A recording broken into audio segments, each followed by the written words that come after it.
Tre amici e un mazzo di chiavi perse in un mucchio di foglie al parco. Inizia così l'odissea urbana di Sopladora de Hojas, film messicano in concorso al 33esimo Torino Film Festival. Una commedia lieve che parla di amicizia, fine dell'adolescenza e morte, ma senza mai perdere il sorriso.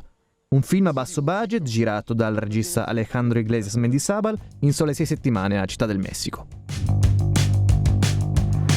Che film è Sopladora de Hojas? Come lo descriveresti?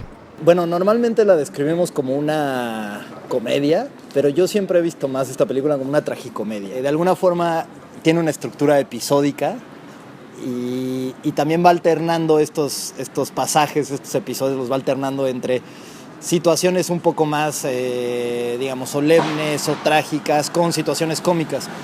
El tono general de la película es una comedia y yo siempre la veo como eso, como un pedazo de vida, que era lo que estábamos intentando hacer, como retratar a estos tres personajes en un pedazo de su existencia, de ese momento de la adolescencia, y tratarlo como si fuera una historia épica, digna de contarse, como una gran historia de caballeros dentro de esa cotidianidad, dentro de esa anécdota aparentemente intrascendente. Com'è nata la storia? C'è qualcosa di autobiografico? La historia nace hace aproximadamente 10 años, cuando estos muchachos tenían como 5, no. El fotógrafo y co-guionista de la película, Luis Montalvo, y también uno de los productores de la película, Samuel Sosa, y yo estudiábamos juntos en una escuela de cine, y estábamos en primero o segundo año de la escuela de cine cuando, paseando por las calles de la Ciudad de México, a mí se me ocurrió aventarme a un montón de hojas secas y yo perdí mis llaves, como le pasa al personaje de Lucas. Y a partir de ahí, al pasar esa tarde juntos, yo tuve la sensación de que era importante lo que estábamos viviendo por algo, todavía no tenía claro por qué. Decidí tomar notas y unos 7, 8 años después recuperé ese cuaderno con las notas y junto con Luis Montalvo, mi amigo, empezamos a escribir un guión que aparentemente fuera sencillo, pero che escondiera pues las cosas che nos interesan, de las que nos interesa hablar. In precedenza hai girato corti fantasy o horror. In questo tuo primo lungometraggio hai invece utilizzato un genere differente. Come è stato? Normalmente me siento más cómodo hablando en fantasía y hablando de horror y de cuestiones de ese tipo, pero yo tengo la sensación de que las historias lo escogen a uno, más que uno escoja las historias, y que esta película me llegó y me escogió a mí para hacerla, y me sentí eso, como con un reto, con una situación a la cual vencer, a la cual atacar de otra manera a la que no estaba acostumbrado.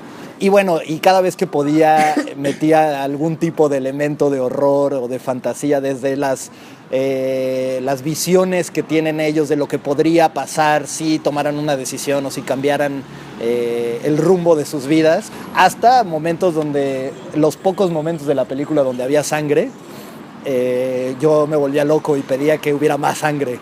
Cuando a Milly le pegan y le sale sangre, yo quería más sangre, más morete, más golpe. Y cuando hay un accidente igual lo mismo, pedía más sangre y el fotógrafo nada más se reía de mí porque sabía che era pues, el único momento che tenía de explorar mi antiguo yo. I grandi problemi odierni del Messico, come il narcotraffico, la violenza, eccetera, non compaiono nel film. C'è solo un piccolo divertentissimo episodio di corruzione di un poliziotto. Perché questa scelta? Siempre, digamos, nos planteamos más hacer una película como una radiografía de estos tres personajes, más allá de hablar propiamente de una problemática social. No es que no nos preocupe, obviamente, lo que pasa en nuestro país, pero creemos que hay muchas historias distintas y que tan es válido hablar del narco y de la violencia, como también es válido hablar de la amistad y de crecer y de lo que significa ser un joven de esa edad en la Ciudad de México y tener problemáticas como de no poder enfrentártele a tus padres o a tu relación de pareja, etc. Y por otro lado creo que de alguna forma, si uno se concentra en los personajes, justo lo que pasa con el policía, que a pesar de que estamos haciendo esta radiografía de los personajes, al final permea pues el contexto social y lo que está sucediendo alrededor va a estar ahí, porque finalmente esos personajes viven en esa ciudad, están, digamos, absorbidos por el concepto y por la ciudad. Entonces, de alguna forma, sí hay un par de anotaciones sobre la corrupción, como bien dices, o sobre las protestas. En algún momento en un diálogo entre estos dos muchachos se habla como de las protestas sociales que están sucediendo mucho en México y se hace esa anotación desde luego en el mismo tono de comedia con el que venimos manejando la película, pero creo que justo no se siente forzado y era algo que teníamos muy claro, que no queríamos forzar el apunte social o político, sino que solamente se dejara ver allá atrás, ¿cierto? ¿Certo? Vero. Che sogni ha un giovane attore messicano di oggi? Bueno, hablando a título personal, seguir con mi carrera como actor y comediante. Y hablando del país, pues digo, como todas las personas de diferentes nacionalidades, quisiera lo mejor para mi país. Entonces trato de esforzarme día con día para poner pequeños ejemplos, ¿no? Cuando subes una escalera eléctrica me pego a la derecha si no tengo prisa y todo ese tipo de cosas. Pues sí, creo que pueden llegar a ser pequeños, grandes cambios. Creo que esas historias modifiquen a alguien. Yo creo que ese es mi gran sueño. O sea, y eso es cuando lo logro con una historia, con una peli, con una obra de teatro, con algo.